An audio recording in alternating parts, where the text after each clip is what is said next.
नमस्कार दोस्तों, पॉलिटी की इस क्लास में आप सभी का हार्दिक स्वागत है। जैसा कि हमने पिछली क्लास में संसद को कंप्लीट किया था, फैक्चुअल पोर्शन हमारे रहा हुआ है, तो मैं एक जगह या तो फैक्ट लिख के दे दूंगा या कोई क्लास वगैरह ले लूंगा। और आप भी कोशिश कीजिए कि कोई भी आपके पास नोट्स हो, बुक वगैरह हो, तो उससे थोड़े फैक्ट को क्लियर करें। आज देखो हम क्या कर रहे हैं, उच्चतम न्यायालय। ये उच्चतम न्यायालय की हमारी जो है क्लास 1 है। कौन सी क्लास है हमारी? क्लास 1 है। उच्चतम न्यायालय के हमारे 2 क्लासेस होगी। कितनी क्लासेस? 2। उसके बाद राजनीतिक दल और आयोग, तो उनके हम चार्ट पैटर्न में कंपेरेटिव स्टडी करेंगे। ठीक है, तो ये क्लास 1 है। कौन से टॉपिक की? उच्चतम न्यायालय की जो है क्लास 1 है। हम इसको कंटिन्यू करते हैं। ठीक है, देखो सबसे पहले क्या है, भारतीय न्यायपालिका। अगर मैं आपसे पीछे का बैकग्राउंड पूछूं कि अब तक हमने क्या पढ़ा है, जो मोटे मोटे 3 मतलब कि हमने डिवाइडेशन किए थे लेजिस्लेटिव का, सॉरी, सबसे पहले जैसे एग्जीक्यूटिव, लेजिस्लेटिव और जुडिशरी। क्या आपको ये तीनों तरीके के याद आते हैं? ये कार्यपालिका याद आती है अगर आपको, तब तो पढ़ाई अच्छी चल रही है। ये क्या है? व्यवस्थापिका, व्यवस्थापिका और ये न्यायपालिका। ठीक है, तो हमने देखो ये वाला पोर्शन भी कर लिया, कार्यपालिका का पोर्शन। अनुच्छेद कहां से? अनुच्छेद 52 से लेके 122। कहां तक? 122। 123 अध्यादेश है, वो हमने देखा था, है ना। सॉरी, क्या बोल रहा हूँ, 52 से जो है 78 तक, है ना।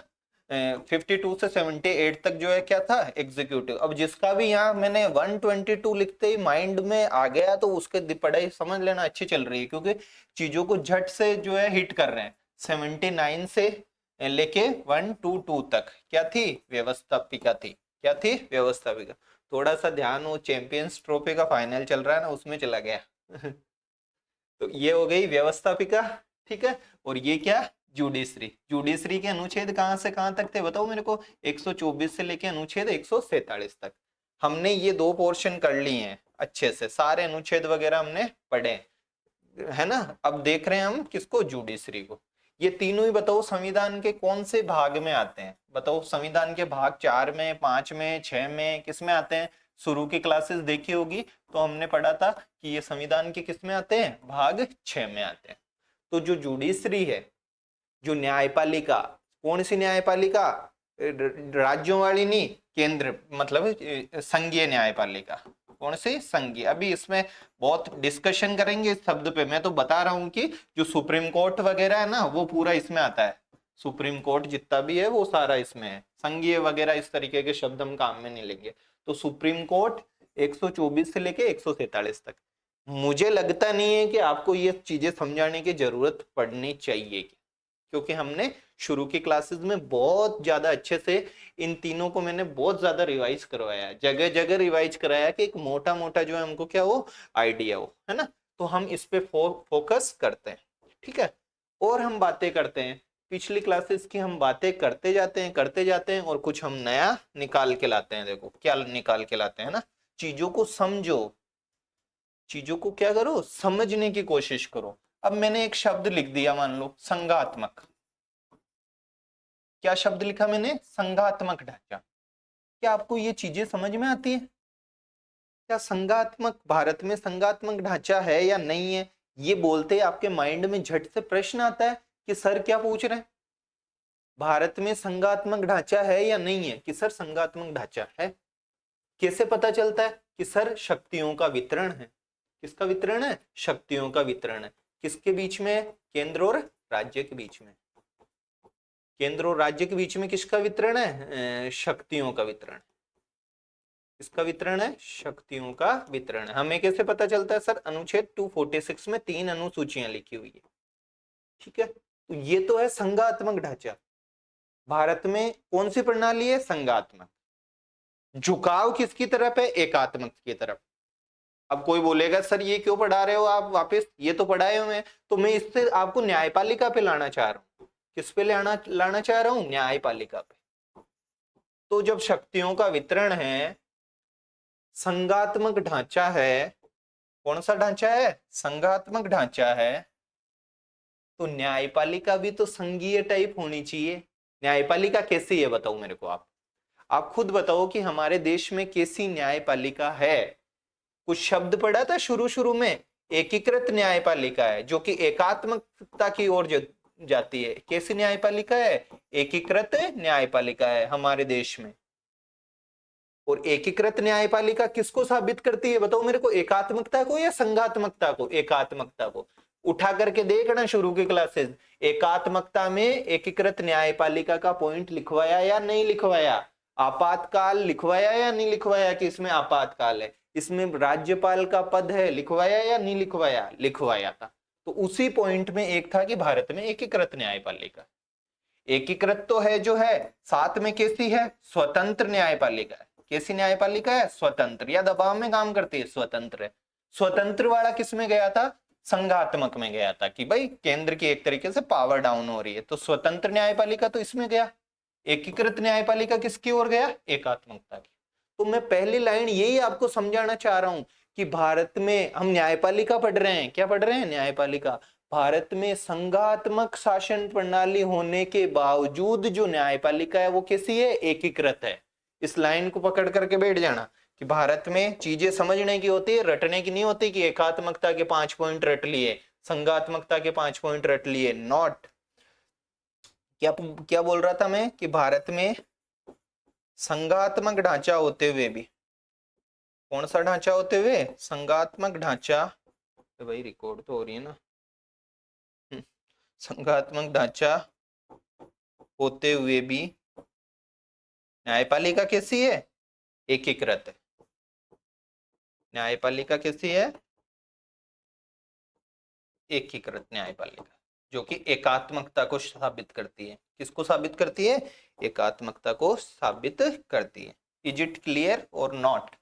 ये चीजें क्लियर है या नहीं है? फर्स्ट ही फर्स्ट तो सबसे पहले हमको पता रहना चाहिए सीधा सीधा कि यार एकीकृत न्यायपालिका है या कैसी न्यायपालिका है। क्या न्यायपालिका में भी शक्तियों का इस तरीके से वितरण है क्या कि सुप्रीम कोर्ट अलग? ऐसा कुछ भी नहीं है। दूसरी बात, अब न्यायपालिका है तो न्यायपालिका में ऐसे इनका बॉस कौन है? Supreme court. फिर कौन आएगा? High court. फिर डिस्ट्रिक्ट कोर्ट्स वगैरह होंगे। ठीक है, तो ये। लेकिन ऐसे नहीं है कि सुप्रीम कोर्ट ने कुछ पावर्स, मतलब कि केंद्र की तरह कुछ इसके पास है कुछ इसके पास है। यहाँ ऐसा सिस्टम नहीं है। ये पूरा का पूरा कैसा सिस्टम है? एकीकृत सिस्टम है। कैसा सिस्टम है? एकीकृत सिस्टम है। अब हाई कोर्ट्स कितने हैं ये चीजें आपको खुद को पढ़नी भाई। जैसे इंडिया में कितने हाई कोर्ट्स है? 25 हाई कोर्ट्स है यार। ऐसी चीजें मैं समझा नहीं सकता। जैसे लास्ट में शायद अमरावती बना, लास्ट में जो है कौन सा हाई कोर्ट? 25वें नंबर का अमरावती बना।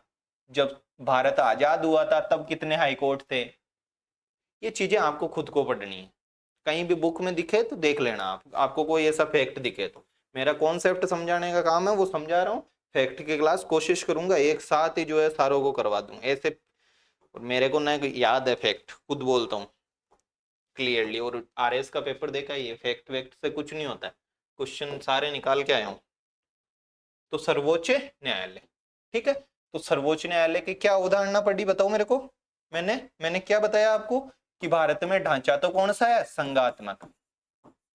भारत में कैसा ढांचा है? संघात्मक। बट जो न्यायपालिका है वो कैसी है?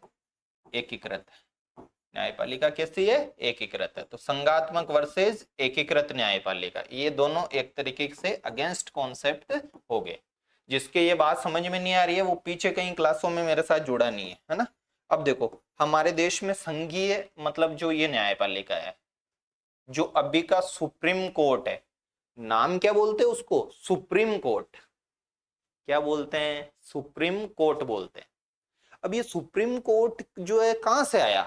मतलब कि जो सुप्रीम कोर्ट की अवधारणा है ये कब से? ऐसे तो आई तो यार रेगुलेटिंग एक्ट से थी। उस बीते जमानों की बातों से अपन को क्या करना है? मेरे को नहीं लगता कि वहां से क्वेश्चन आएगा। जो लेटेस्ट है, मैंने क्या कहा था कि भारतीय संविधान किसकी कार्बन कॉपी जो है, बहुत सारे आलोचक उसको बोल देते हैं 1935 के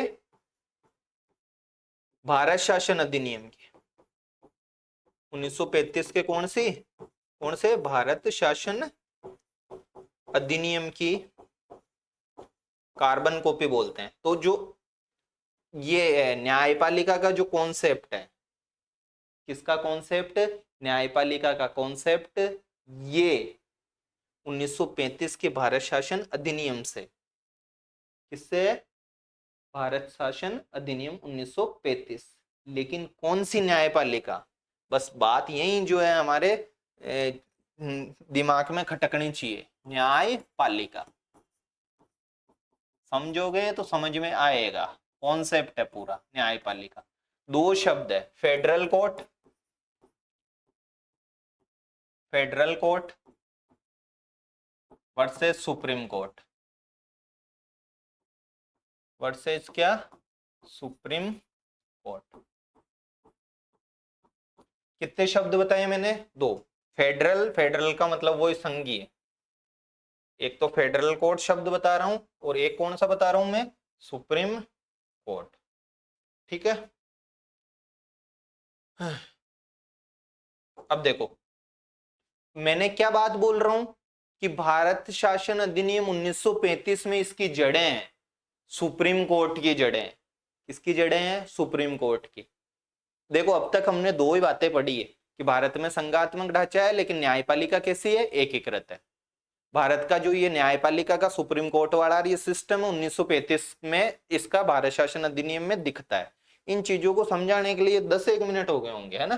तो देखो 1935 वाला जो अधिनियम है ना, कौन सा 1935 वाला, उसमें इसका प्रावधान था फेडरल कोर्ट का। किसका प्रावधान था, फेडरल कोर्ट का। सुप्रीम कोर्ट का प्रावधान नहीं था, ध्यान रख लेना।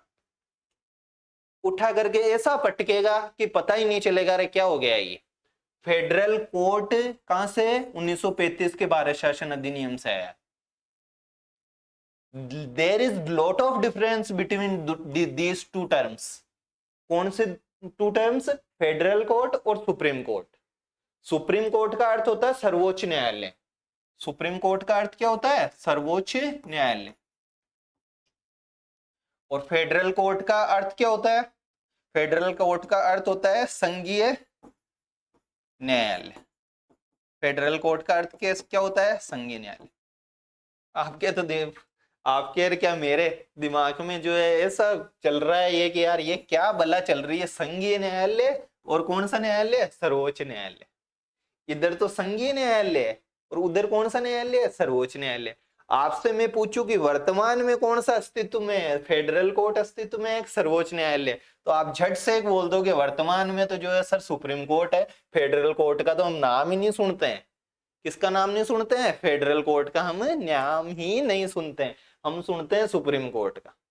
लेकिन मूल संविधान में मतलब जब जो जड़ें हैं इसकी सुप्रीम कोर्ट की, ये फेडरल कोर्ट में। कौन से कोर्ट में है, फेडरल कोर्ट। अरे सर कब के फेडरल कोर्ट, फेडरल कोर्ट कर रहे हो, आप तो बता दो अब कि जो है ये फेडरल कोर्ट होता क्या है। कौन सा कोर्ट, फेडरल कोर्ट। क्या ये बात समझ में आ रही है, फेडरल कोर्ट कहां से आया भैया, 1935 के भारत शासन अधिनियम से। 1935 के किससे आया, भारत शासन अधिनियम से आया। ठीक है।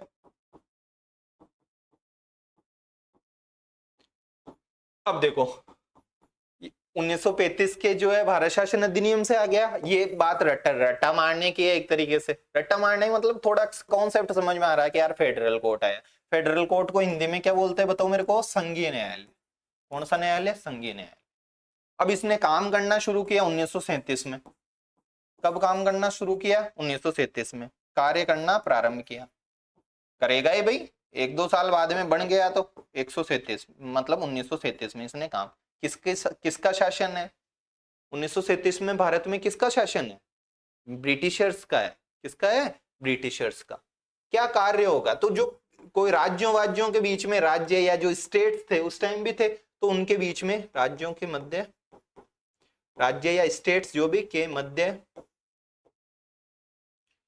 कोड तो हो रहा है ना, और तो कुछ नहीं, मध्य विवादों को सुलझाना, विवादों को क्या करना, सुलझाना, ये इसका कार्य हुआ करता था। अब जो अंतर है ना वो अब आ रहा है, क्या अंतर जो है वो अब आ रहा है। देखो कौन सा अंतर है, ये सुप्रीम कोर्ट है क्या, ये फेडरल कोर्ट है, मतलब ये सुप्रीम कोर्ट नहीं है। क्या नहीं है, सुप्रीम कोर्ट नहीं है। तो आपके क्या दिमाग में आ रहा है कि ये सुप्रीम कोर्ट नहीं है तो मतलब इसके ऊपर इसका कोई और बॉस है। सुप्रीम का मतलब कहते हैं यार सुप्रीमो, कोई भी पार्टी रहता है तो उस पार्टी के सुप्रीमो बोला जाता है उसको, कि वो ही जो डिसीजन लेगा। जैसे कांग्रेस सुप्रीमो, बीजेपी सुप्रीमो, या कोई स्टेट जैसे आरएलपी सुप्रीमो, इस तरीके के शब्द हम देखते हैं कि उनसे ऊपर फिर कोई नहीं है डिसीजन वगैरह लेंगे। तो ये सुप्रीम कोर्ट है क्या, फेडरल कोर्ट? अरे सर कैसे है सुप्रीम कोर्ट, अभी आपने बताया कि ये दोनों चीजें अलग है, supreme court and federal court, ये दोनों टर्म जो है क्या है, अलग है। तो ये सुप्रीम कोर्ट नहीं है। तो सुप्रीम कोर्ट जब अगर ये नहीं है, देख लो इसको, फेडरल कोर्ट को 1935 के भारत शासन अधिनियम से आया है, 1937 में कार्य शुरू किया है, राज्यों के बीच में विवादों वगैरह को सुलझाना इसका काम था। ये यहाँ तक का कोई मेरे को लगता नहीं है परीक्षा में बैठेगा, बिठाएगा तो यहां से बिठाएगा, सुप्रीम कोर्ट नहीं है। ये सुप्रीम कोर्ट नहीं है तो इसका कोई ना कोई बॉस है। इस फेडरल कोर्ट का कौन है, देखो फेडरल कोर्ट को एफसी लिख दो भैया, फेडरल कोर्ट का कोई ना कोई क्या है, बॉस होगा। इसका कोई ना कोई क्या होगा, बॉस। बॉस कहां बैठा रहना चाहिए बताओ, 1937 की बातें करो, कहां बैठा रहना चाहिए इसका बॉस? इसका बॉस बैठा है ब्रिटेन में। कहां बैठा है, ब्रिटेन में। ब्रिटेन में एक काउंसिल है, कौन सी काउंसिल, प्रीवी काउंसिल। प्रीवी कौन सी मात्रा लगेगी, काउंसिल, कौन सी काउंसिल है, प्रीवी काउंसिल। इस प्रीवी काउंसिल में अपील कर सकते हैं, क्या कर सकते हैं, अपील। तो क्या बात समझ में आई कि ये रहा फेडरल कोर्ट, फेडरल कोर्ट के डिसीजन से कोई असंतुष्ट है, फेडरल कोर्ट के डिसीजन से असंतुष्ट है तो वो ब्रिटेन जाएगा, कौन से काउंसिल में, प्रीवी काउंसिल। कहां पे जाएगा, प्रीवी का। सुप्रीम हुआ क्या ये, बताओ मेरे को, क्या ये सुप्रीम हुआ? अब ये सुप्रीम नहीं है, ये फेडरल कोर्ट है, ये सुप्रीम नहीं है। क्यों नहीं है, क्योंकि इसके ऊपर एक और कौन बैठा है, बॉस बैठा है, और वो बॉस कौन है, प्रीवी काउंसिल है। कौन है, प्रीवी काउंसिल है। समझ में आया? तो मूल रूप से जो सुप्रीम कोर्ट है वो फेडरल कोर्ट ही था। मूल रूप से जो सुप्रीम कोर्ट है वो फेडरल कोर्ट ही था। उसका बॉस बैठता था ब्रिटेन में प्रीवी काउंसिल के रूप में। किसके रूप में, प्रीवी काउंसिल। यानी कोई भी मुद्दा हुआ तो क्या कर सकते हैं, प्रीवी काउंसिल में क्या कर सकते थे, अपील कर सकते थे। क्या ऐसा हमेशा ही चलना चाहिए क्या, कि अभी भी वर्तमान में भी सोचो कि क्या ब्रिटेन में प्रीवी काउंसिल में हमारे को जो है होना चाहिए क्या, कि अपील? नहीं, इस तरह का सिस्टम स्वतंत्रता के बाद समाप्त हो जाना चाहिए। तो हो गया, क्या हो गया, समाप्त हो गया। कब हुआ, देखो इधर। तो ये रहा साहब सुप्रीम कोर्ट, अलग से पेज लिख देता हूं, कहां गया रे।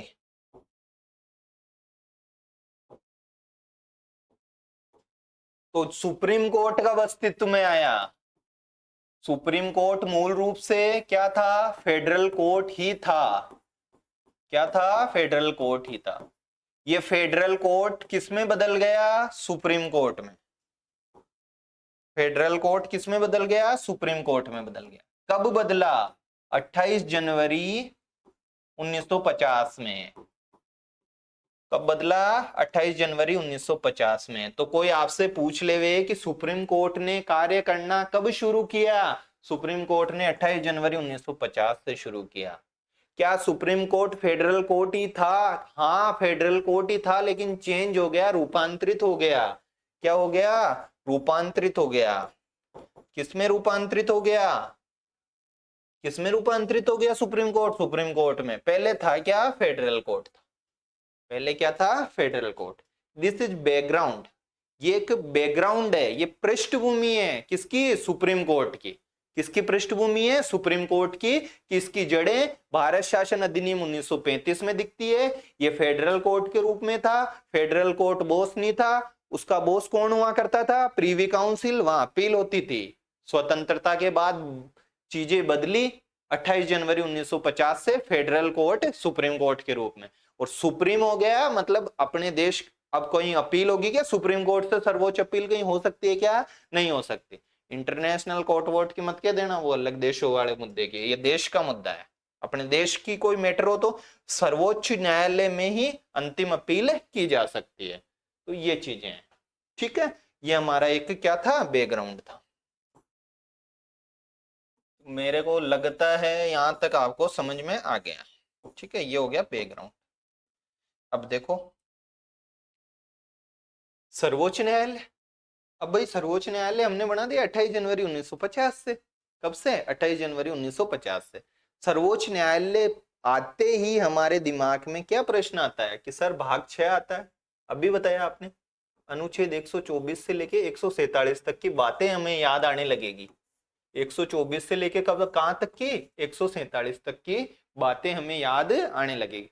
देखो मेरे को फेडरल कोड समझाने में कितना समय लगा है कि संघात्मक में गए, एकीकृत में गए, संघात्मक एकीकृत में अंतर देखा, उसके कुछ अपन ने पोर्शंस देखे कि आपातकाल किस में आता है कि एकात्मक में, राज्यपाल का पद किस में आता है कि एकात्मक में, एकीकृत न्यायपालिका किस में आती है कि एकात्मक में, स्वतंत्र न्यायपालिका किस में आती है कि संघात्मक में, किस में आती है? संघात। इतनी सारी जो है वो, मेरे एक दोस्त थे अभी कह रहे तेरे आकाश ऐसे तू पढ़ा देगा तो फिर जो है पेड बेच में क्या पढ़ाएंगे, मेरे को पढ़ाना ही नहीं है। पॉलिटी जो है अपने ढंग से चल रही है मामला। क्वेश्चन करोगे, क्वेश्चन निकालोगे, कोई भी टेस्ट सीरीज जो भी देना हो देना, आपके जो मर्जी पड़े, कोई सी भी क्वेश्चन बैंक लगाना, पॉलिटी के क्वेश्चन देखना और कॉन्सेप्चुअल क्वेश्चनों को उड़ाना ऐसे कैसे जो है वो जाते हैं। और फैक्चुअल का मैं क्लियर कहता हूं कि फैक्चुअल खुद पे छोड़ता हूं आप पे।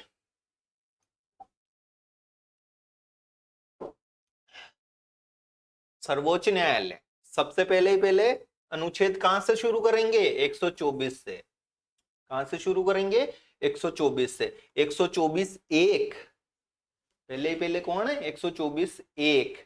124 एक में हमें बताओ कि भाई शुरू में जब सुप्रीम कोर्ट बना तो न्यायाधीश जो है क्या होंगे?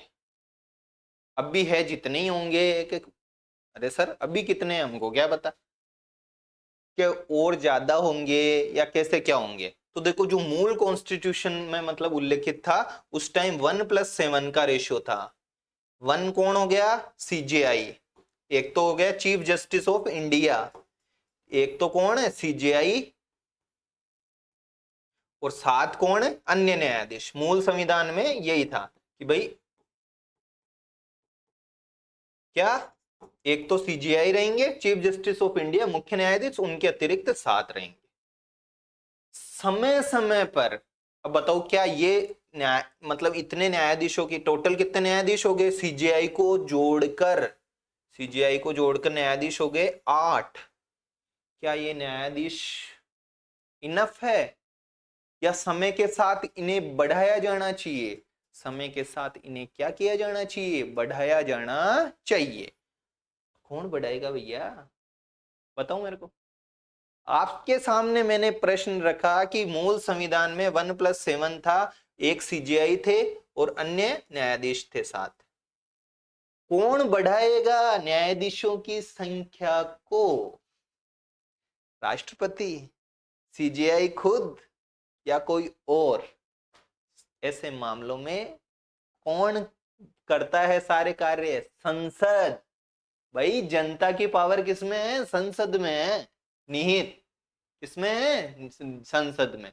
तो हु विल मतलब कौन बढ़ाएगा? संसद बढ़ाएगी। ये कहां पर लिखा हुआ है? ये मूल संविधान में लिखा हुआ है ये बातें। ये जो संसद वाली बात है, कौन सी वाली? संसद वाली। मूल संविधान में लिख रखा है कि कोई संसद कोई विधि बना करके, क्या बना करके? विधि मतलब कोई कानून बना देगी, अधिनियम बना देगी, विधि बनाकर न्यायाधीशों की, किसकी? न्यायाधीशों की संख्या क्या कर सकती है? बढ़ा सकती है। क्या कर सकती है? बढ़ा सकती है। प्रश्न खड़ा हुआ कि क्या इसके लिए न्यायाधीशों की संख्या को बढ़ाने के लिए कॉन्स्टिट्यूशन में अमेंडमेंट यानी संविधान में संशोधन करना पड़ेगा या नहीं करना पड़ेगा? ये आपके सामने मैंने प्रश्न रखा कि मूल संविधान में 1+7 थे। संविधान में लिखा हुआ था कि संसद विधि बना करके न्यायाधीशों की संख्या को क्या कर सकती है? बढ़ा सकती है। लेकिन मैंने आपसे पूछा कि क्या इसके लिए बढ़ाने के लिए अलग से संविधान में संशोधन करना पड़ेगा क्या? अरे सर क्यों करना पड़ेगा? संविधान में तो लिखा हुआ है कि जो है विधि बना करके संसद क्या कर सकती है? बढ़ा सकती है। तो किसी भी प्रकार के ये कार्य करने के लिए किसी संविधान संशोधन की आवश्यकता नहीं है। न्यायाधीशों की संख्या बढ़ाने के लिए एक्ट ला सकती है, अधिनियम ला सकती है, लेकिन संविधान में ऐसे संशोधन नहीं करना कि यार संविधान में संशोधन करके ये काम करेंगे, नहीं करना ही नहीं है। क्योंकि संविधान में लिखा हुआ है कि संसद को पावर दी है। किसको पावर दी है? संसद को। ये बहुत इंपॉर्टेंट है, ध्यान रख लेना। पूछ लेगा कौन बढ़ाता है। तो किसी भी प्रकार के संविधान संशोधन की आवश्यकता, संविधान संशोधन की आवश्यकता है या नहीं है? संशोधन की आवश्यकता नहीं है। किसके लिए? न्यायाधीशों की संख्या को क्या करने के लिए? बढ़ाने के लिए। दिख तो रहा है ना कि संख्या को बढ़ाने के लिए किसी भी प्रकार के संविधान संशोधन की आवश्यकता नहीं है। ये लो साहब 1+7 संसद ने कहा रे यार अब तो बढ़ाना ही पड़ेगा। क्या करना पड़ेगा? बढ़ाना ही पड़ेगा। और संसद जी ने, किसने? संसद ने न्यायाधीश संख्या अधिनियम लेके आई 1956 में, एक्ट लाई। संसद के पास पावर थी।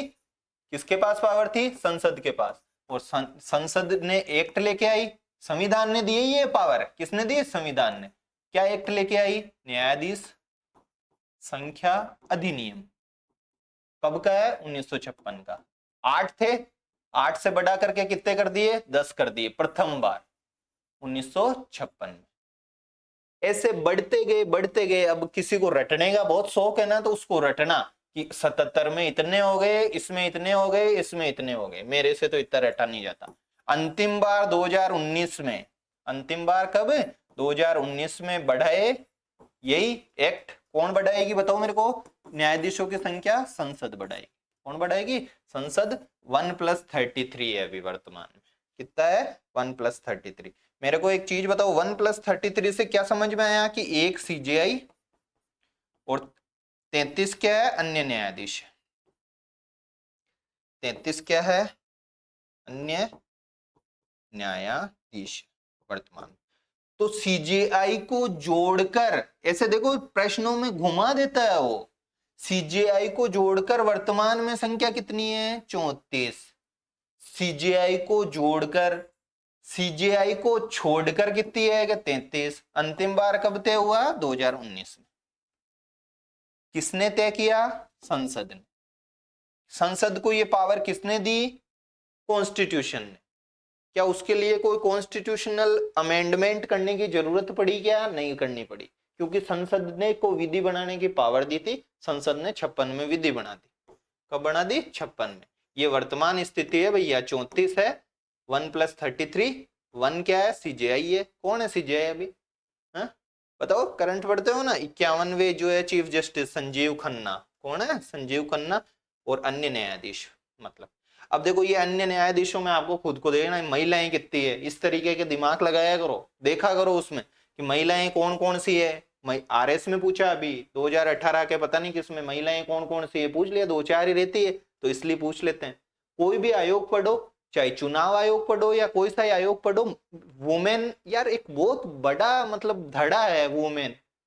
तो उसको हमारे फोकस में रहना चाहिए वो चीजें कि कौन प्रथम, मान लो सुप्रीम कोर्ट की चीफ जस्टिस कोई बनी है महिला, या सुप्रीम कोर्ट में कोई सबसे पहले जो है जस्टिस बनी है जैसे फातिमा बीबी है ना, तो उस तरीके के फैक्ट्स हमें अच्छे से क्या रहने चाहिए? याद रहने चाहिए। फैक्ट भी कोई ऐसे उल्टा सुल्टा आता है तो वो तो कोई नहीं कर पाता, बाकी लॉजिकल फैक्ट हमसे होना चाहिए। जैसे चुनाव आयोग का पूछ लिया था शायद पिछले संस्कृत डिपार्टमेंट में महिला वाला। तो ये चीजें हैं, थोड़ा ध्यान रहना चाहिए हमें भाई अन्य न्यायाधीशों में महिलाएं कौन। अब कोई पागल की तरह 33 के 33 जो है न्यायाधीश रटने बैठे हैं तो वो मूर्खता की पराकाष्ठा मानता हूं। लेकिन महिलाओं को जो है इसमें देखा कि भाई कौन कौन वुमेन जो है जस्टिस है, that is right thing, right approach. ये वर्तमान में स्थिति है 1+33 की, ठीक है। तो देखो न्यायाधीश संख्या अधिनियम कब का है भैया, 1956 का। 56 में कितना कर दिया 10, 2019 में वर्तमान में जो है क्या है 1+33, 1 कौन है CGI +33, ठीक है। यही तो वर्तमान स्थिति है, ये वर्तमान स्थिति होगी। आगे सुप्रीम कोर्ट में, किसमें, ये इसलिए लिखता हूं मैं कोई पॉइंट छूट नहीं जाए ना। सुप्रीम कोर्ट में जो न्यायाधीशों की संख्या, सुप्रीम कोर्ट में किसकी, न्यायाधीशों की संख्या बढ़ाने का अधिकार किसके पास है, राष्ट्रपति जी के पास है। क्या कौन कौन कहता है राष्ट्रपति जी के पास है सुप्रीम कोर्ट में संख्या को बढ़ाने की? सर अभी बताया आपने, किसके पास है, संसद के पास। किसके पास है, संसद के। लेकिन हाईकोर्ट में न्यायाधीशों की संख्या बढ़ाने का अधिकार किसके पास है, कौन बढ़ाएगा बताओ मेरे को। कहां पे, हाई कोर्ट में। पेन तू वही इधर ही चल, कोई दूसरा अच्छा सा कलर दिखाओ रे भाई जिससे अलग हाईलाइट हो जाए। हाई कोर्ट में, किसमें, हाई कोर्ट में संख्या बढ़ाने की, मतलब न्यायाधीशों की संख्या बढ़ाने की पावर संसद के पास नहीं है। ये चीज तो माथे में बिठा लेना। तो किसके पास है, और कौन बचा है, राष्ट्रपति। किसके पास है, राष्ट्रपति के पास। Very very very important point. यहां घुमा के, हाई कोर्ट अपने हैं नहीं, लेकिन घुमा देगा इस तरीके से कि संसद में संख्या कौन बढ़ाता है, न्यायाधीशों की, संसद बढ़ाती है। क्या इसके लिए किसी भी प्रकार के कॉन्स्टिट्यूशनल अमेंडमेंट, संविधान संशोधन की आवश्यकता है क्या, नहीं है। हाई कोर्ट में कौन बढ़ाता है, राष्ट्रपति बढ़ाते हैं। कौन बढ़ाते हैं, राष्ट्रपति जी बढ़ाते हैं। क्लियर होना चाहिए फैक्ट, ठीक है। 124 एक हो गया कि नहीं हो गया, 124 एक संरचना की बात करता है। किसकी बात करता है, संरचना की। अब जिसको रटने की अच्छी पावर होना तो भाई रट लिया करो। मेरे को तो न तो ये याद है कि 124 3 में है क्या है, बस जो 124 मोटा मोटा आइडिया रहता है। आपको अगर लगता है इस तरीके से तो आप देख सकते हो, है ना, थोड़े बहुत ही है। बाकी दूसरे इसके सब क्लोजेस में, जैसे 75 के सब क्लोजेस, 74 के सब क्लोजेस, वो बहुत इंपॉर्टेंट है, तो वो मैंने कराए हैं। और ये भी आपको लगे तो याद कर लेना, तो 5-6 ही है, अब ज्यादा तो है नहीं। देखो न्यायाधीशों की योग्यताएं, जो सुप्रीम, भाई कहाँ का है, कौन से न्यायाधीश, सुप्रीम कोर्ट के न्यायाधीश। कौन से न्यायाधीश, सुप्रीम कोर्ट के न्यायाधीश। तो सुप्रीम कोर्ट का न्यायाधीश होने के लिए कितनी योग्यताएं होनी चाहिए, 2 योग्यताएं। पहली योग्यता कौन सी है, सदावार योग्यता। बताओ मेरे को, पहली योग्यता जो है, पानी पी लो रे भाई, पैर दुखने लग गए।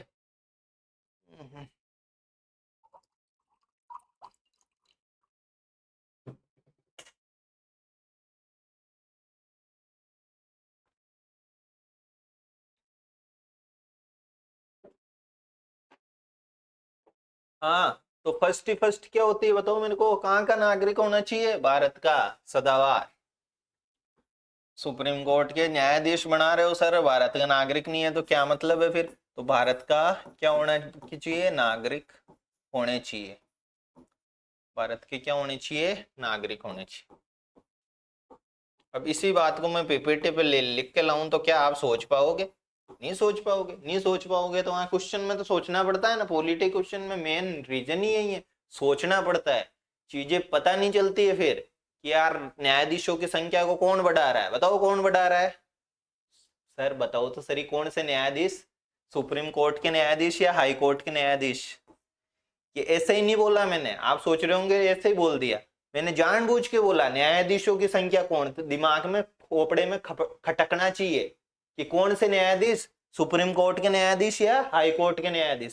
सुप्रीम कोर्ट का न्यायाधीश है तो कौन बढ़ाएगा बताओ मेरे को, सुप्रीम कोर्ट के न्यायाधीश है तो कौन बढ़ाएगी, संसद बढ़ाएगी। हाई कोर्ट का है तो कौन बढ़ाएगी, राष्ट्रपति बढ़ाएंगे। कौन बढ़ाएंगे, राष्ट्रपति। इस तरीके की ये चीजें क्लियर होनी चाहिए माइंड में। देते जैसे ही कथन आए दिमाग में सारी डायमेंशंस क्लियर रहनी चाहिए। मैं खूब आपकी डायमेंशंस क्लियर करूंगा। जब हम क्वेश्चंस करेंगे ना तब बहुत मजा आने वाला है। जो पढ़ा हुआ रहेगा उसको, नहीं पढ़ेंगे 2 की स्पीड में देखेंगे तो कुछ मजा नहीं आना है। फिर वो ही है कि हाँ ठीक है भाई कोर्स हो गया, कोर्स हो गया। आगे देखो, फर्स्ट तो क्या है, भारत का क्या होना चाहिए, नागरिक होने चाहिए। दूसरी योग्यता, क्या उम्र की कोई योग्यता लगती है क्या आपको? मैं पूछूं आपसे कि क्या कोई एज की इसमें योग्यता आपको लगती है क्या सुप्रीम कोर्ट कि यार राज्यसभा की सर आप कहते हो 30 वर्ष होनी चाहिए न्यूनतम आयु, लोकसभा की आप 25 वर्ष न्यूनतम आयु बताते हो, कितनी बताते हैं, 25 वर्ष बताते हैं। क्या सुप्रीम कोर्ट का न्यायाधीश होने के लिए, राष्ट्रपति की आप 35 साल बताते हो ना, तो क्या आप जो है सुप्रीम कोर्ट का, किसका, सुप्रीम कोर्ट का न्यायाधीश होने की न्यूनतम आयु बताते हो क्या कुछ भी?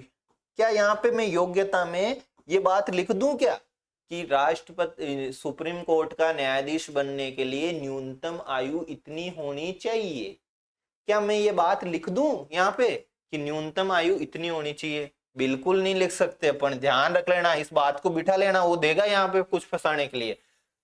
सुप्रीम कोर्ट का न्यायाधीश बनने के लिए कोई न्यूनतम आयु डिसाइड नहीं है, कोई भी क्या नहीं है, न्यूनतम आयु डिसाइड नहीं है। तो क्या डिसाइड है भैया, और भी बहुत कुछ डिसाइड है। एक तो भारत का क्या होना चाहिए, नागरिक होना चाहिए। दूसरी, वो सुप्रीम कोर्ट में भेज रहे हैं, किसमें भेज रहे हैं, सुप्रीम कोर्ट में। दूसरे हाई कोर्ट में, किसमें, हाई कोर्ट में, मतलब मतलब हाई कोर्ट में न्यायाधीश के रूप में, हाई कोर्ट में किसके रूप में, न्यायाधीश के रूप में, हाई कोर्ट में किसके रूप में, न्यायाधीश के रूप में। कम से कम, शब्द पकड़ लेना, कम से कम कितने वर्ष का, 5 वर्ष का एक्सपीरियंस होना चाहिए। कितने वर्ष का एक्सपीरियंस होना चाहिए, 5 वर्ष का। कितने वर्ष का, 5 वर्ष का, कम से कम। 5 से ज्यादा हो सकता है क्या, बिल्कुल हो सकता है। कहां पे, हाई कोर्ट में। भले ही हाई कोर्ट में चीफ जस्टिस रहा हो या न्यायाधीश रहा हो, कुछ उससे फर्क नहीं पड़ता, हाई कोर्ट में होना चाहिए, मतलब कि उसको अनुभव कितने का, कम से कम 5 वर्ष का। ठीक है, अगला पॉइंट, कौन सा पॉइंट, अगला पॉइंट, किस किसने पढ़ रखा है? अगर पढ़ रखा है तो ऐसी लाइन बनाते ही खोपड़े में कुछ खटकना चाहिए, माथे में कुछ खटकना चाहिए। मैं तो लिख रहा हूं, मैं क्या कर रहा हूं, लिख रहा हूं। हाई कोर्ट में, लाल से लिख देता हूं यार, सेम हो जाएगा ना। मेरा प्रयास रहता है कि आप एक्टिव रहो क्लास। एक्टिव का मतलब पार्टिसिपेशन रहे क्लास में, हमारा जुड़े हुए रहे, वन वे कम्युनिकेशन नहीं हो, एक तरफा संवाद नहीं हो, दो तरफा। मेरे सामने नहीं बैठे हो फिर भी कोशिश है कि दो तरफा हो, जैसे ही बोलता हूं तो दिमाग में कुछ चलना चाहिए। दूसरा पॉइंट देखो मैं लिख रहा हूं, हाई कोर्ट में या अन्य न्यायालय में, कोई भी अन्य न्यायालय, अन्य न्यायालय में 10 वर्ष का वकालत का अनुभव, वकालत का क्या हो, अनुभव। कितने वर्ष का, 10 वर्ष का वकालत का अनुभव। मैं कुछ लिख रहा हूं, जिसको गलती पकड़ में आती है ना वो तो ठीक है, पढ़ रखे हैं देख कितने एक। अगला, राष्ट्रपति के मद्देनजर, यानी राष्ट्रपति के की दृष्टि में, लाल हो जा रहे भाई, राष्ट्रपति की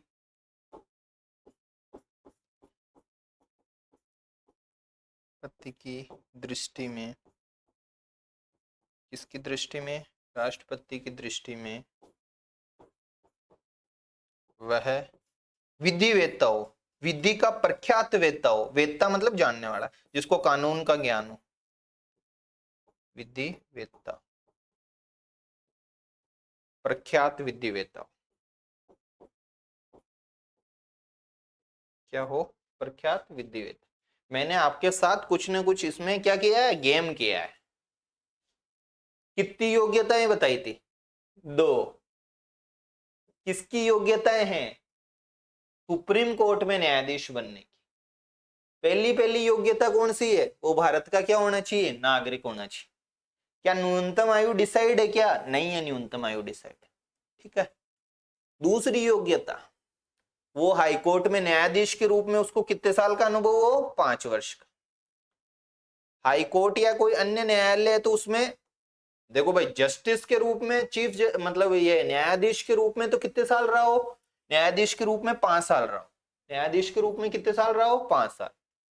और वकालत का अनुभव, किसका अनुभव? वकालत दिख रहा है, वकालत, वकालत का अनुभव कितने साल का हो? 10 वर्ष का हो। कितने वर्ष का हो? 10 वर्ष का। राष्ट्रपति की दृष्टि में वह प्रख्यात क्या हो? विधिवेत्ता हो। राष्ट्रपति की दृष्टि में क्या हो? प्रख्यात विधिवेत्ता हो। आपसे पूछ रहा हूं मैं एक प्रश्न, क्या ये तीनों योग्यताएं एक साथ होनी चाहिए? क्या ये तीनों योग्यताएं, जैसे एक योग्यता ये है, दूसरी, तीसरी, चौथी, फिर मैंने 2 ही क्यों लिखा वहां पे?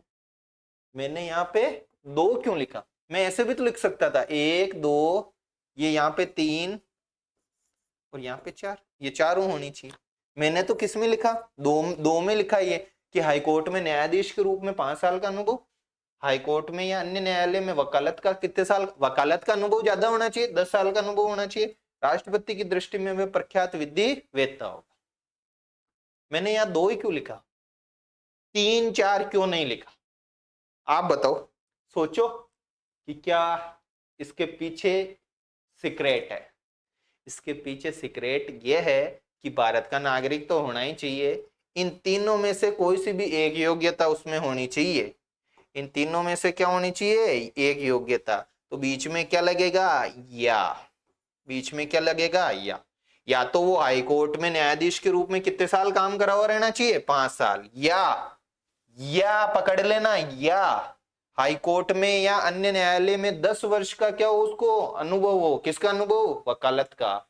या राष्ट्रपति की दृष्टि में वह क्या हो? प्रख्यात विधिवेत्ता हो। राष्ट्रपति की दृष्टि में क्या हो? वो प्रख्यात विधिवेत्ता।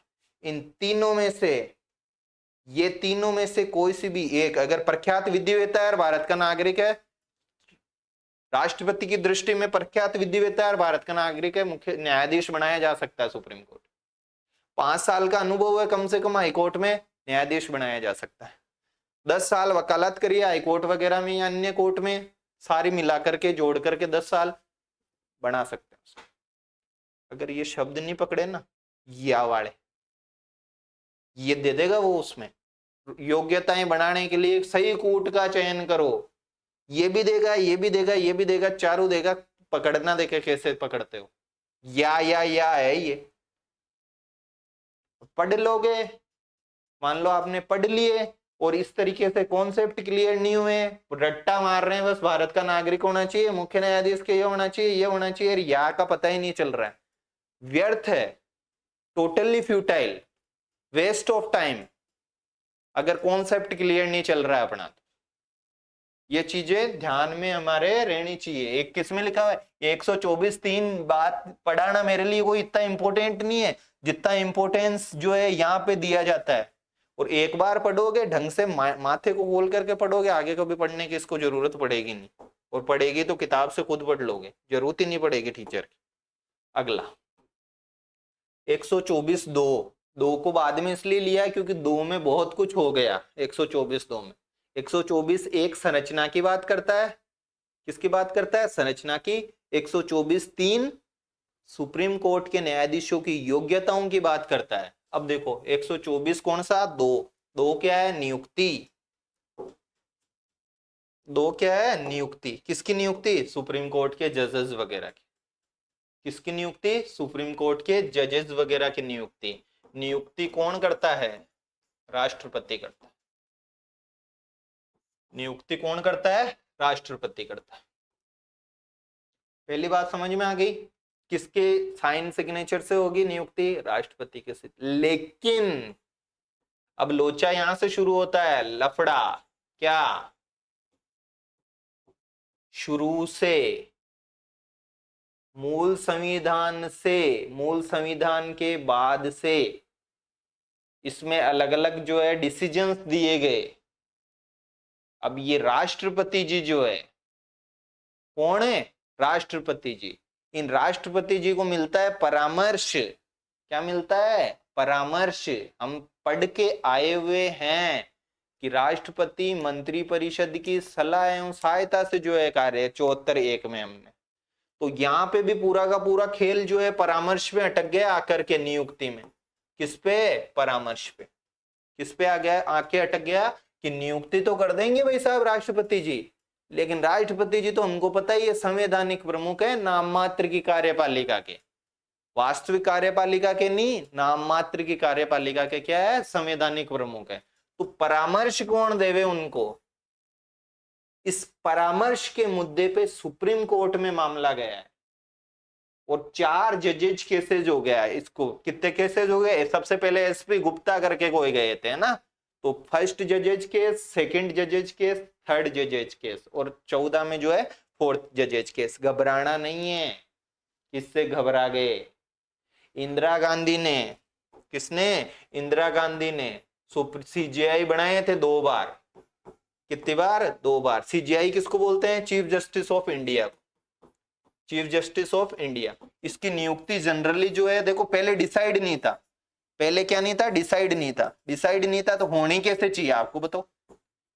जो सीजेआई है, चीफ जस्टिस ऑफ इंडिया, इसकी नियुक्ति होनी कैसे चाहिए? इसकी नियुक्ति होनी चाहिए वरिष्ठता के। भाई जो सबसे ज्यादा वरिष्ठ है, जो अभी भी यही हो रहा है, अभी वर्तमान में कौन सी प्रक्रिया का पालन करना है, किया जा रहा है? वरिष्ठता का, कि जो वरिष्ठ है वो सीजेआई बनता है, आगे से आगे इस तरीके से चलता है। लेकिन इंदिरा गांधी ने 2 बार, देखो एक केस आया था, हमने शुरू में पढ़ा था, केशवानंद भारती केस। कौन सा case? Keshavananda Bharati case. Keshavananda Bharati case में कॉन्सेप्ट आया था मूल ढांचे का। किसका? मूल ढांचे का। ये केस कब का था? 73 का। तो इसके बाद इंदिरा गांधी ने जो है वरिष्ठता लांगी न्यायाधीशों की। 3 वरिष्ठताएं लांगी थी, 3 इससे ऊपर वरिष्ठ थे। अजीत नाथ रे या राय करके इनको बोला जाता है। इनको चीफ जस्टिस ऑफ इंडिया बनाया 73 में।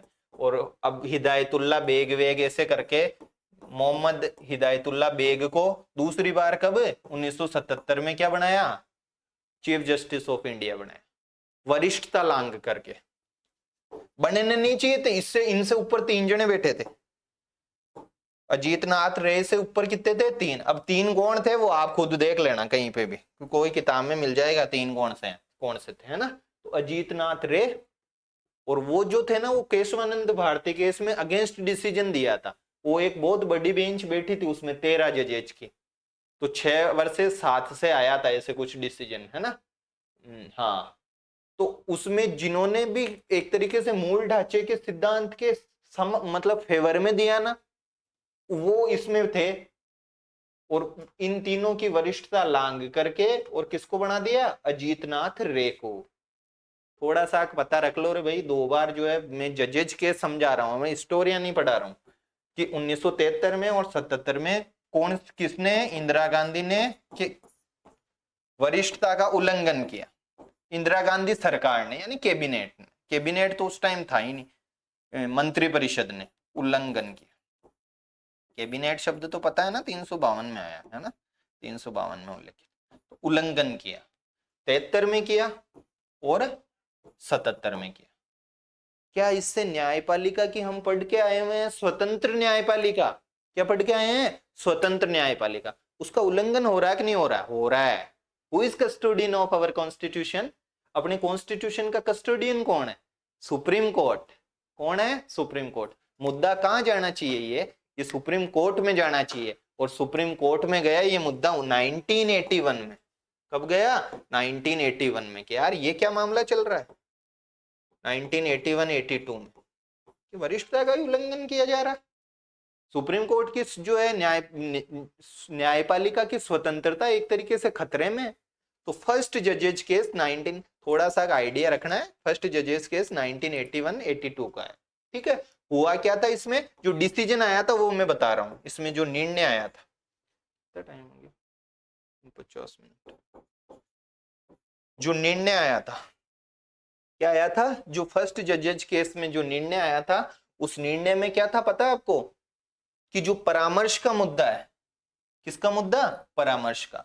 ये परामर्श मतलब एक तरीके से कोई सा भी परामर्श दो, मतलब सीजेआई वगैरह या कोई भी, जो बाध्य नहीं होगा, किस पे बाध्य नहीं होगा, राष्ट्रपति पे, यानी एक तरीके से मंत्रिपरिषद पर बाध्य नहीं होगा, पर बाध्य नहीं होगा। कब बाध्य नहीं, किससे संबंधित ये काम पढ़ रहे हैं हम, नियुक्ति से संबंधित, कि यार सुप्रीम कोर्ट की जो नियुक्ति कर रहे हैं उसमें राष्ट्रपति को जो परामर्श मिल रहा है, मतलब कि एक तरीके से वो मतलब बाध्य नहीं है, जो भी जजेज वगैरह दे रहे हैं। यानी बॉस कौन है, कार्यपालिका को बॉस बना दिया, कार्यपालिका को प्राथमिक मानना। प्राथमिक मानने का मतलब जो न्यायाधीशों की नियुक्ति करेगी ना, वो कौन करेगी, कार्यपालिका करेगी। कौन से केस में, फर्स्ट जजेज केस में। किसमें, फर्स्ट। कोई वरिष्ठता लांगो तो लांगो, लेकिन कार्यपालिका ने जो किया ना, उस एक तरीके से ठप्पा लगाया है सुप्रीम कोर्ट ने खुद ने फर्स्ट जजेज केस में, एसपी गुप्ता केस में, कि जो कर दिया वो सही है। कहने का मतलब ये है कि कार्यपालिका बॉस है, कार्यपालिका ने जो, जबकि कस्टोडियन है सुप्रीम कोर्ट, एक तरीके से इस डिसीजन से सुप्रीम कोर्ट की जो स्वतंत्रता है उसका हनन हो रहा है, देख लो। लेकिन हमको ध्यान रखना, फर्स्ट जजेज केस राष्ट्रपति पर जो परामर्श वगैरह होगा बाध्य नहीं, यानी कार्यपालिका का न्यायाधीशों की नियुक्ति में, किसमें, न्यायाधीशों की नियुक्ति में जो प्राथमिक जो रोल है ना, वो किसका है, कार्यपालिका का है। किसका है, कार्यपालिका। यार ये बात तो जची नहीं है अपने, जमी क्या, किस किस के जम गई ये बात की यार कार्यपालिका ही जो है, फिर सुप्रीम कोर्ट या जो स्वतंत्र न्यायपालिका का कॉन्सेप्ट है उसका क्या होगा।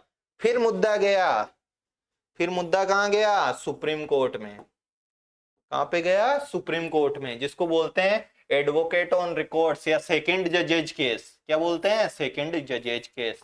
इसमें कहा गया, क्या कहा गया, कि राष्ट्रपति को, किसको, राष्ट्रपति जब न्यायाधीशों की नियुक्ति, पहली चीज एक चीज समझ लो कि फर्स्ट जजेज केस, सेकंड जजेज केस या इस तरीके के केस है, ये संबंधित किससे है। पहली बात कहीं होगी ये पता नहीं चल रहा है यार, मेरे को ऐसे लग रहा है ऐसे कि समझ में नहीं बैठ रहा। ये संबंधित है नियुक्ति से, सुप्रीम कोर्ट के जो जजेज हैं उनकी नियुक्ति से संबंधित है ये बात ध्यान रख लेना। फर्स्ट जजेज केस में कार्यपालिका को बॉस मानना, ये बात जमी नहीं तो कौन सा केस हुआ, सेकंड जजेज केस। कब हुआ, 1993 में हुआ। कब हुआ, 1993 में। क्या हुआ इसमें, एक थोड़ा सा कोलेजियम की अवधारणा है, कोलेजियम नहीं बोलो, 1+2, क्या 1+2, 1 तो कौन है, सीजेआई, और 2 अन्य सुप्रीम कोर्ट के डिसीजन, मतलब 2 अन्य न्यायाधीश। तो क्या बात समझ में आई कि अब राष्ट्रपति, सेकंड जजेज केस में सुप्रीम कोर्ट ने कहा, किसने कहा, सुप्रीम कोर्ट ने कहा। चीजें बहुत सारी है, इस तरीके के डिसीजंस क्यों आए थे 1993 में, क्यों आया 81 में, क्यों नहीं आया, बहुत चीजें हैं, है ना। कार्यपालिका और इसमें या संसद वर्सेज न्यायपालिका में जो टकराट है, इस पे अलग से टॉपिक आता है ना। तो देखो सेकंड जजेज केस में क्या कहा कि जो राष्ट्रपति है, कौन है, राष्ट्रपति नियुक्ति करेगा, राष्ट्रपति क्या करेगा, नियुक्ति करेगा, किसकी, न्यायाधीशों की। किसकी नियुक्ति करेगा, न्यायाधीशों की। तो किसकी सलाह से करेगा, सीजेआई प्लस 2 अन्य न्यायाधीशों की। किसकी सलाह से, सीजेआई प्लस 2 अन्य न्यायाधीशों की सलाह से।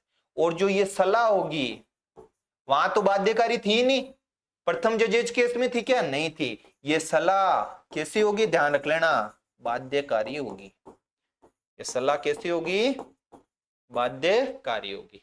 तो ये 2 तो सलाह देंगे इसको, चीफ जस्टिस को, चीफ जस्टिस किसको देगा, राष्ट्रपति को। देखो कैसे, ऊपर ही ऊपर राष्ट्रपति, फिर नीचे सीजेआई, और सीजेआई के नीचे एक तरीके से अपन ने कहा 2 न्यायाधीश। ठीक है, तो सीजेआई राष्ट्रपति को क्या देगा, सलाह, कि इस न्यायाधीश को भाई नियुक्त कर दो। ये सलाह बाध्यकारी होगी या नहीं होगी, अभी बताया, ये सलाह क्या होगी, बाध्यकारी होगी। क्या होगी, बाध्यकारी। 2 न्यायाधीश 1+2 है ना, ये देंगे सीजेआई को, ये सलाह बाध्यकारी नहीं होगी। आप तो मोटा मोटा याद रख लो कि जो सेकंड जजेज केस है उसमें राष्ट्रपति को जो 1+2 यानी सीजेआई प्लस 2 जो है देंगे, तो जो सलाह देंगे उसको बाध्यकारी बना दिया। उसको क्या बना दिया, बाध्यकारी बना दिया। क्या ये बात समझ में आ रही है आपके, नहीं आ रही है। फर्स्ट में क्या कहा था, कुछ नहीं है। राष्ट्रपति सर्व मतलब एक तरीके से सर्वे सर्वा, राष्ट्रपति को जिस भी मंत्रिपरिषद ने जो भी लिख के दिया वही जो है क्या बनेगा, चीफ जस्टिस या जो न्यायाधीश है वो बनेगा। न्यायपालिका की स्वतंत्रता का एक तरीके से इस पे प्रश्न चिन्ह लग रहा था। वापिस केस गया, सेकंड जजेस केस 1993 में 1+2 का कॉन्सेप्ट आया है यहाँ पे 93 में कि सीजेआई और 2 अन्य न्यायाधीश मतलब राष्ट्रपति को किसी सर्वोच्च न्यायालय के न्यायाधीश की नियुक्ति के लिए सलाह देंगे। ये सलाह क्या होगी, बाध्यकारी होगी। ठीक है, ये बात समझ में आ गई। लेकिन वापस चला गया केस, पूरी बात बैठी नहीं, तो 1998 में वापस केस हुआ, थर्ड जजेज केस के नाम से जाना जाता है। इससे एक सिस्टम आया पूरा, कोलेजियम सिस्टम, जो अब तक चल रहा है, इसके तहत क्या होता है 1+4, एक तो सीजेआई और 4 अन्य न्यायाधीश सुप्रीम कोर्ट के ही। अब ये 4 कौन से होंगे बताओ मेरे को, जो वरिष्ठ चल रहे हैं। कौन, जो वरिष्ठ न्यायाधीश है वो। देखो सेकंड जजेज में सेकंड में 2, 1+2, थर्ड में 1+4, तो टोटल कितने न्यायाधीश, 5 न्यायाधीश। ये 1 कौन है, सीजेआई है। ये 4 कौन है, वरिष्ठ न्यायाधीश है सुप्रीम कोर्ट के। इनकी ये सलाह देंगे, ये क्या देंगे, सलाह, किसको, राष्ट्रपति जी। राष्ट्रपति एक बार पुनर्विचार के लिए लौटा सकता है इसको, लेकिन अगर एक बार लौटा दिया फिर इन्होंने कहा कि नहीं इसको ही बनाना है तो वो ही बनेगा, ध्यान रख लेना इसमें। तो ये बात समझ में आई या नहीं आई। 1+4 वर्तमान में इसको कोलेजियम सिस्टम बोलते हैं। इसको क्या बोलते हैं, कोलेजियम। कोलेजियम बन गया ना ये 1+4 का। अरे यार इसमें क्यों समझ में नहीं आ रहा, 1+4 है भाई। सुप्रीम कोर्ट में न्यायाधीश कोई भी बन रहा है तो कुछ ना कुछ तो उसकी प्रोसेस होनी चाहिए ना, कि कौन उसको नियुक्त करेगा सुप्रीम कोर्ट वाले को, कि भाई आपने कह दिया कि 5 साल का उसको हाईकोर्ट में होना चाहिए, या 10 साल की वकालत करा हुआ हो, या राष्ट्रपति की नजर में प्रख्यात विधिवेत्ता हो। ये चीजें तो बहुत सारे लोगों में होती है, तो कौन उसको डिसाइड करेगा। मतलब उसको अपने इंडिया में होता है कोलेजियम सिस्टम से, यानी सुप्रीम कोर्ट खुद ही डिसाइड करता है कि किसको नियुक्त करना है। तो इस पे भी बहुत विवाद है कि यार सुप्रीम कोर्ट में नियुक्ति है, सुप्रीम कोर्ट ही कर रहा है, जनता का तो कोई रोल ही नहीं है इसमें, क्योंकि सुप्रीम कोर्ट वालों को तो जनता तो चुनती है नहीं। तो एक तरीके से ये थोड़ा ध्यान रखना है, कोलेजियम सिस्टम 1+4, एक सीजीआई और 4 अन्य, ये सलाह देंगे राष्ट्रपति को। राष्ट्रपति एक बार पुनर्विचार के लिए लौटा सकता है, वापिस कोलेजियम ने अगर भेजा तो उसको नियुक्त करना पड़ेगा। ठीक है, ये चीजें हैं। तो वर्तमान में यही सिस्टम है। कौन सा सिस्टम है, वर्तमान में सुप्रीम कोर्ट के इनकी नियुक्ति कैसे होती है, कोलेजियम सिस्टम से होती है। 1+4, ये 4 कौन से न्यायाधीश है, वरिष्ठतम न्यायाधीश है। 1 कौन है, सीजीआई। ये सलाह देंगे, राष्ट्रपति जी कर देंगे। अब देखो सुप्रीम कोर्ट का, तो सुप्रीम कोर्ट के न्यायाधीश की नियुक्ति कैसे होती है बताओ, कोलेजियम सिस्टम से 1+4 से। ठीक है, हाईकोर्ट जजेज का जो अगर ट्रांसफर करना है, अरे होता है ना जैसे अपने राजस्थान के जज को असम वसम भेज दिया, तो ये इसको भी कोलेजियम ही करता है 1+4 से। किससे करता है, एक तो सीजेआई और 4 अन्य वरिष्ठ न्यायाधीश। ठीक है, और हाईकोर्ट में नियुक्ति, हाईकोर्ट में क्या नियुक्ति। अभी तो हाईकोर्ट के न्यायाधीशों की संख्या बढ़ाने का पूछ के पढ़ के आए थे कि संख्या कौन बढ़ाता है, राष्ट्रपति। सुप्रीम कोर्ट वाले की कौन बढ़ाता है, संसद बढ़ाती है। कौन बढ़ाती है, संसद। तो हाईकोर्ट के जो न्यायाधीश है उसकी नियुक्ति, हाईकोर्ट के न्यायाधीश की क्या नियुक्ति कौन करता है, यही करता है। 1+2 होगा, है ना, 1+2, यानी एक तो सीजीआई और 2 अन्य वरिष्ठ न्यायाधीश। तो सुप्रीम कोर्ट के न्यायाधीश की नियुक्ति करनी है, कोलेजियम 1+4। हाई कोर्ट के जज का ट्रांसफर करना है, 1+4, वही कोलेजियम, एक और 4 अन्य वरिष्ठ। हाई कोर्ट में जज की किसी की नियुक्ति करनी है, करेगा वही सुप्रीम कोर्ट ही। सुप्रीम कोर्ट का मतलब यार साइन तो राष्ट्रपति के होंगे, लेकिन जो उसको देना है परामर्श वगैरह वो कोलेजियम देगा। और कोलेजियम में कौन सा, 1+2। कौन है, 1+2। पकड़ के बैठ जाना इसको, कहीं इधर उधर कर सकता है वो घुमाने के लिए, है ना। मैंने बहुत अच्छे से कोलेजियम सिस्टम आपको समझाने की कोशिश की, अब भी समझ में नहीं आया ना तो भैया बहुत ज्यादा वो है, प्रॉब्लमेटिक है ना। तो ये है कोलेजियम, ये इसको क्या देगा, सलाह देगा। ये एक बार पुनर्विचार के लिए लौटा सकता है, किसके लिए, एक बार पुनर्विचार। अगर इसने नहीं माना तो इसको क्या करनी पड़ेगी, उसकी नियुक्ति करनी पड़ेगी। समझ में आ गया या नहीं आ गया? यही कॉलेजियम सिस्टम है 1+4 का। किसका? 1+4 का। इसी से ही वर्तमान में क्या होती है? सुप्रीम कोर्ट की, हाई कोर्ट के न्यायाधीश की, इनकी सबकी क्या होती है? नियुक्ति होती है। 1+2 से होती है हाई कोर्ट वाले की, और सुप्रीम कोर्ट वाले की किससे होती है? 1+4 से होती है। क्या होती है? नियुक्ति होती है। क्या होती है? नियुक्ति। ये तो मैंने ऐसे ही बना दिया, राष्ट्रपति रही है। ठीक है। कॉलेजियम की क्या प्रासंगिकता है? कॉलेजियम देखो 1+4 है, सुप्रीम कोर्ट के न्यायाधीश की नियुक्ति मान लो 1+ किससे होती है? 4 से। 4 कौन है? वरिष्ठ न्यायाधीश। अब किसी के दिमाग में एक प्रश्न और आ रहा है क्या? पीना पड़ेगा यार, नहीं पानी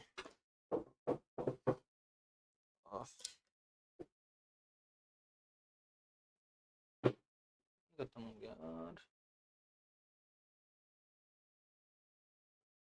ताक रहा है यार, बहुत है अभी तो। कितना रहा है? कराना तो पड़ेगा आज। चलो मैं थोड़ा पानी लेके आता हूँ ना, पानी लेके आता हूँ। आप जब तक जो है इसको देखो, थोड़ा रिकॉल करो।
अब देखो, किसी भी न्यायाधीश की मान लो नियुक्ति कर रहे हैं। क्या कर रहे हैं? नियुक्ति। उसमें कितने? 1+4 की सहमति होनी चाहिए। सॉरी, 1+4 से करते हैं, यानी इस कोलेजियम सिस्टम से। अब इसमें मान लो क्या, कितने आदमी है टोटल? 5। तो कम से कम 5 की सहमति आवश्यक है, ध्यान रख लेना। 5 में से कितने की? 4 की। 4 की सहमति आवश्यक है।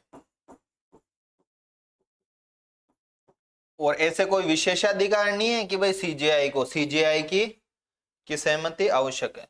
दूसरी बात, सीजेआई का भी महत्व उतना ही है जितना कि इन 4 अन्य न्यायाधीश का। अन्य न्यायाधीश का हीट जनरेट हो रही है इससे बहुत ज्यादा महत्व। सीजेआई का जितना महत्व है उतना ही 4 का। अब मैं एक प्रश्न आपसे पूछूं कि एक व्यक्ति था एक्स। कौन था? एक्स। इस एक्स को 5 साल का अनुभव है हाई कोर्ट में जज का, और भारत का नागरिक भी है। भारत का क्या है? नागरिक भी है, और 5 साल का अनुभव भी है। इसको कॉलेजियम ने कहा, मतलब कि इसको कॉलेजियम ने सेलेक्ट करने की सोची। कॉलेजियम मतलब 1+4। ठीक है। अब इनमें से, ये 4 में से 2 आदमी असहमत थे। 2 आदमी क्या थे? असहमत थे कि नहीं नहीं यार, ये उपयुक्त व्यक्ति नहीं है सुप्रीम कोर्ट में जज बनने के लिए। क्या इस व्यक्ति को, एक्स व्यक्ति को सुप्रीम कोर्ट में जज बनाया जा सकता है क्या? 2 आदमी असहमत है 4 में। सीजेआई खुद सहमत है, चीफ जस्टिस ऑफ इंडिया कह रहा हाँ ठीक है, और 2 आदमी इनमें से भी सहमत है। क्या बढ़ाया जा सकता है क्या? लाइन पढ़ो यहाँ। कितने की? 4 की सहमति है। 4 की मतलब 1+4 यानी 5 में से 4 की होनी चाहिए। अभी कितने की सहमति है? 2 असहमत है तो 3 की सहमति है। क्या इस आदमी को सुप्रीम कोर्ट का चीफ जस्टिस मतलब सुप्रीम कोर्ट में न्यायाधीश नियुक्त किया जा सकता है क्या? नहीं कर सकते। तो कितना आदमी? केवल एक ही असहमत हो सकता है इनमें से। अगर 2 असहमत हो गए ना, कितने असहमत हो गए? 2 असहमत हो गए। 2 असहमत हो गए भैया, फिर कुछ नहीं है, फिर वो न्यायाधीश नियुक्त नहीं होगा। भले ही सीजेआईजी कुछ भी कहते रहो, नियुक्त नहीं होगा। ये कॉन्सेप्ट बिठा लेना। यहाँ कहीं ना कहीं फेरा फेरी कर देगा वो कुछ भी। 4 की सहमति है 5 में से, यानी 2 असहमत। अब इतनी तो गणित आती होगी, 2 असहमत है तो नियुक्त नहीं होगा यार। 4 कहां से हो रहे? 2 असहमत है तो 3 ही तो सहमत हो रहे। कितने सहमत हो रहे हैं? 3। ठीक है। इसके बाद देखो, गवर्नमेंट चेंज हुई 2014 में, बीजेपी गवर्नमेंट बनी। ठीक है, एक बिल आया, कॉन्स्टिट्यूशन में इन्होंने अमेंडमेंट किया, संविधान में संशोधन किया 99वां, और एक संस्था बना दी। क्या बना दिया? आयोग बना दिया। देखो अब तक मतलब 2014 तक और वर्तमान में भी किस सिस्टम से न्यायाधीशों की नियुक्ति हो रही थी? कोलेजियम सिस्टम से। कोलेजियम सिस्टम किसको बोलते हैं? कि 1+4, एक मुख्य न्यायाधीश 4 अन्य। गवर्नमेंट चेंज हुई, बीजेपी की गवर्नमेंट आते ही उसने एक बिल लेके आई, एनजेक जिसको बोलते हैं, राष्ट्रीय न्यायिक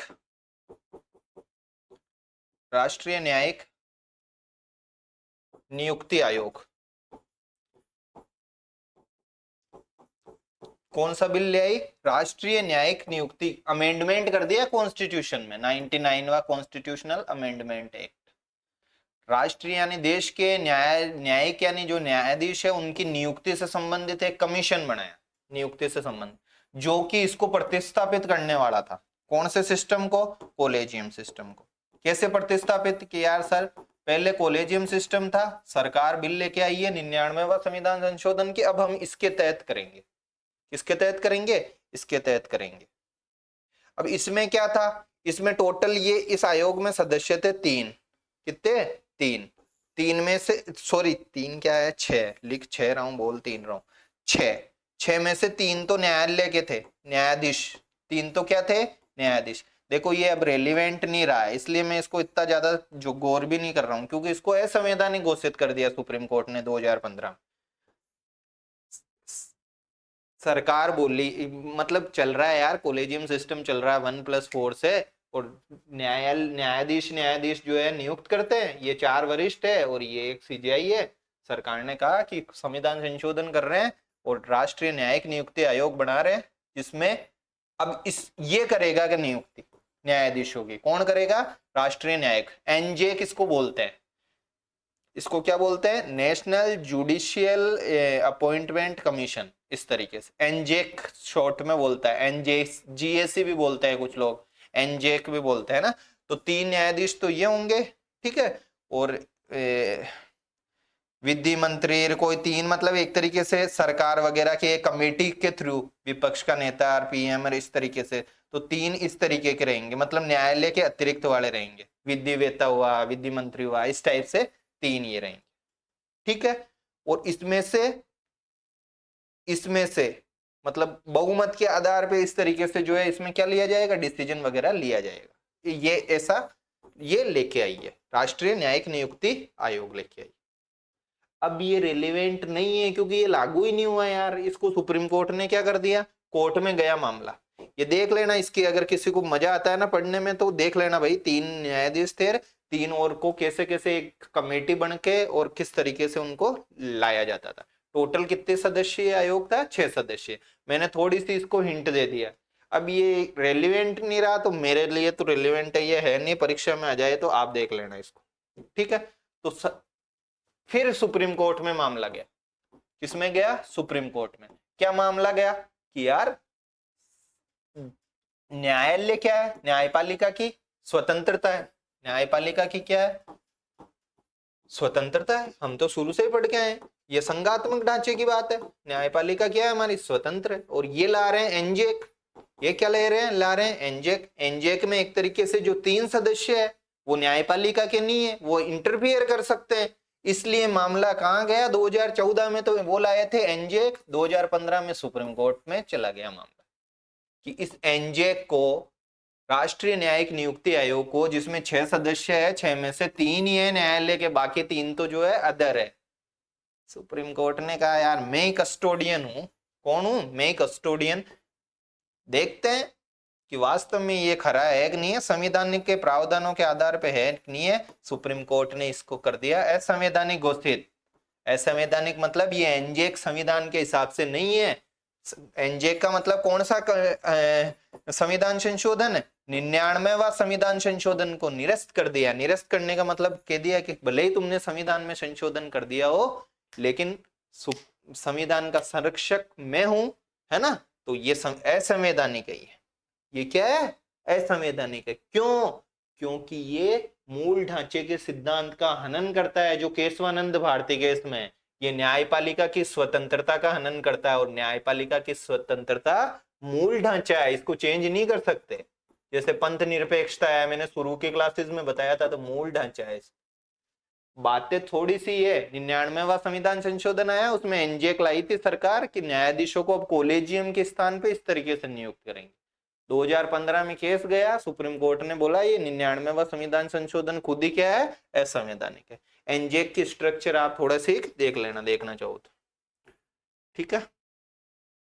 तो ये नियुक्ति का इश्यू है, ये पूरा का पूरा नियुक्ति का है।